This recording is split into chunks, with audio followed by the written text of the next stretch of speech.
E aí, pessoal? Hoje eu quero falar de uma banda que eu curto bastante já há alguns anos, mas que nunca chegaria na primeira prateleira de bandas mais famosas, embora os seus componentes sejam ótimos músicos. Eu quero falar sobre o Symphony X.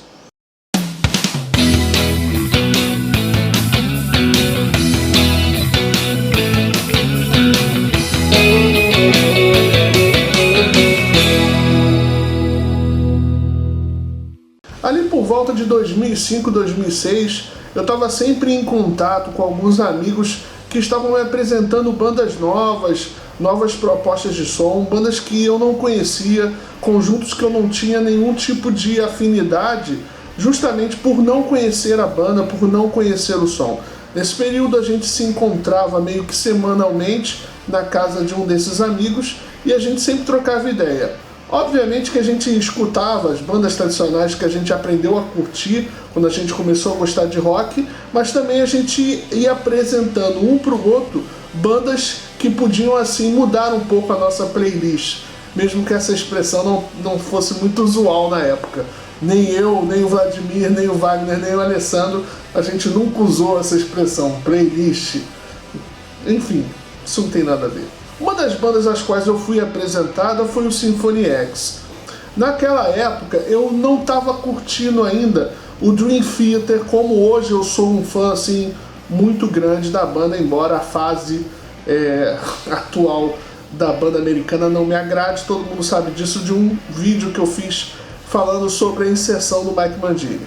Mas o Symphony X, assim, logo de primeira, ele me causou uma boa impressão. E eu comecei a escutar de forma que ele passou a ficar muito presente na minha playlist.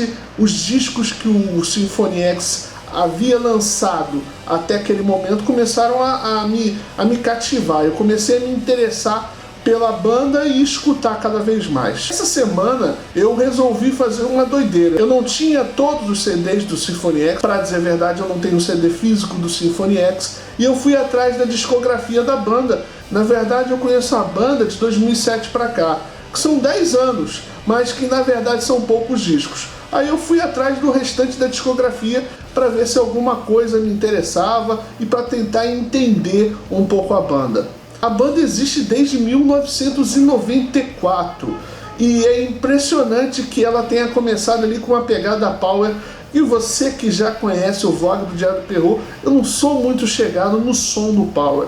Era um outro vocalista, se eu não me engano, o nome dele era Ron Tyrrell, me desculpe se eu estiver enganado. Era um cara que canta muito mal no primeiro álbum do Symphony X. Inclusive tem uns problemas técnicos ali que são assim, inimagináveis que uma banda profissional tenha permitido que aquele tipo de gravação tenha chegado para o produto final.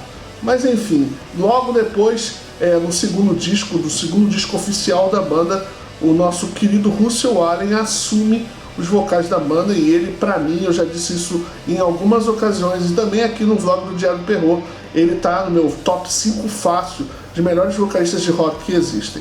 O Symphony X ele tem uma característica muito interessante, ou tinha. Eles gostam de trabalhar os álbuns deles sempre com alguns temas. Então os discos de 2007 para trás sempre tem algum tema envolto àquela produção. Um bom exemplo disso é quando eles lançaram em 2002 o disco que chama A Odisseia, que é baseada num épico da literatura clássica de Homero. E eles gostam de trabalhar muito com esses conceitos, de falar de filosofia, de contar histórias. Eu acho bacana, mas eu confesso pra você, eu considero os discos muito chatos.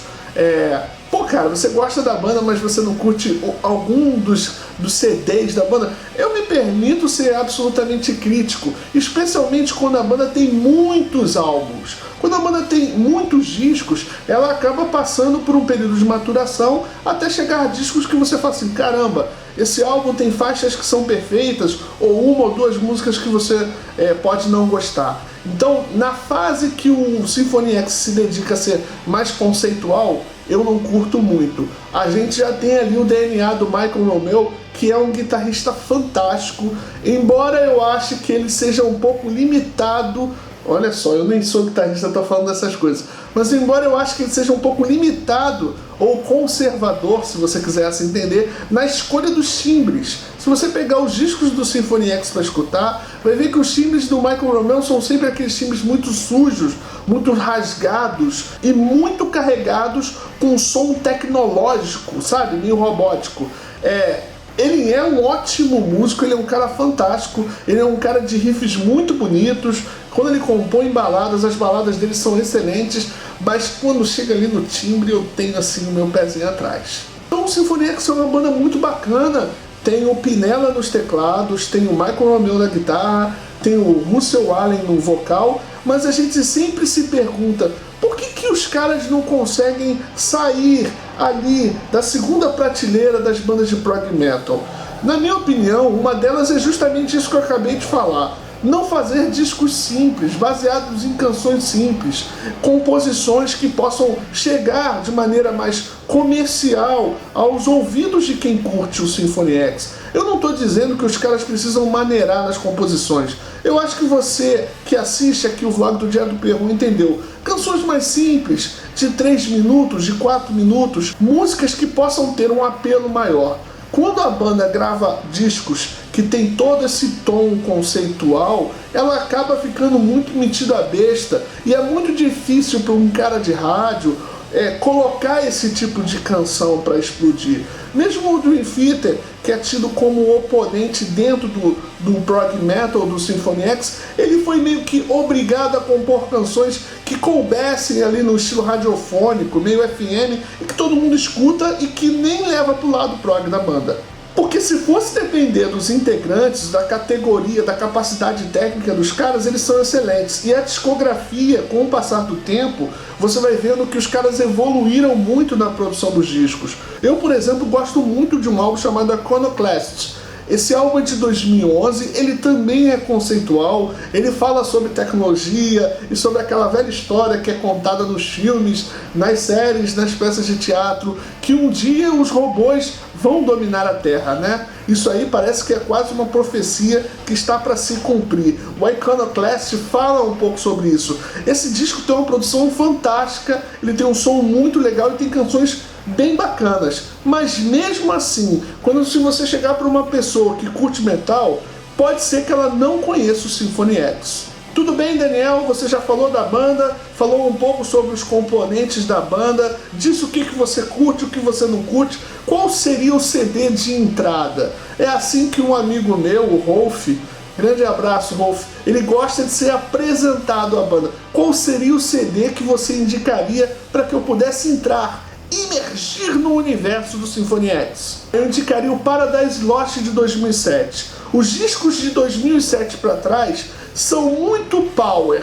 Ainda tem lá dentro do caldeirão de sons do Symphony X a influência do power metal. Já do Paradise Lost pra cá, você vê mais que a banda tá mais pesada, que o som tá mais encorpado, mais voltado pro prog e obviamente muito mais voltado pro metal. E o Russell Allen tá deixando o vocal limpo para entrar de cantar com uma agressividade impressionante, com muito sentimento e sabendo atenuar quando ele tem que atenuar. Nas baladas o cara pra mim é fantástico. Um outro disco que não pode ficar de fora para você tentar conhecer um pouco do Symphony X é o Underworld. O Underworld é de 2015 e eu tive o privilégio de assistir os caras lá no Canadá ao vivo, dentro de uma universidade. Para que vocês tenham uma ideia, quem abriu pro Symphony X foi o Overkill. O Overkill estava fazendo uma mini turnê Estados Unidos-Canadá com o Symphony X e eu tive o privilégio de estar lá. Gente, não tinha mais de 300 pessoas no local. Na verdade, era uma sala cultural dentro da Universidade de Calgary, a cidade que eu morava no Canadá.